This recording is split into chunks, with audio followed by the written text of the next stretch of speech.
İltihabın remissiyası dövründə biz o dövrdən istifadə edib bizə daha çox remissiya dövrü lazımdır. O zaman sualı doğru istiqamətdə verdim. Bəli. Hər ağrısız olan insan remissiya aldım demək deyil. Bəli. Bəli, hər ağrımıram demək də hələ remissiya demək deyil. Remissiya göstəriciləri necə olur? Ya da belə deyək, ağrının azalması müalicə aldım demək deyil. Aldım demək deyil. Bu gün ağrımırsansa, bəli, elə ağrılar var ki, mən həmişə xəstələrə də deyirəm ki, elə problem var ki, orada xəstənin ağrıması daha məsləhətlidir. Çünki oynaqda problem varsa, oynaq deformasiyası varsa, həmin oynaq ağrımalıdır.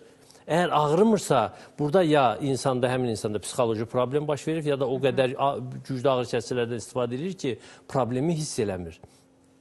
Əgər iltihab dövründə ağrı varsa, burada bəli, iltihab əleyhinə ağrı kəsicilərdən, iltihab əleyhinə dərmanların ağrı kəsici təsiri də var. Onlardan istifadə oluna bilir müalicənin gedişində, müalicənin. Amma iltihab göstəriciləri nizama düşəndən sonraki xəstənin ağrılarını aradan qaldırmaq üçün buna demək olar ki, 95-99% hallarda ehtiyac olmur ağrı kəsicilərə.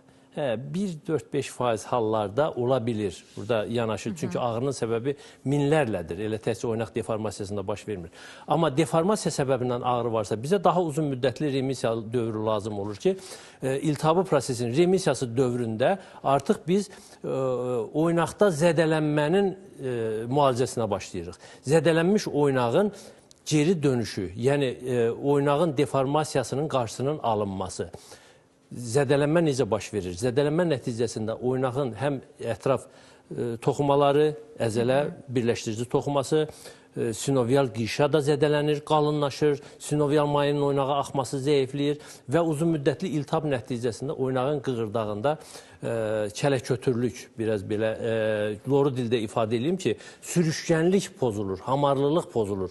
Ona görə oynaqda ağrılar, xırıltılar başlayır.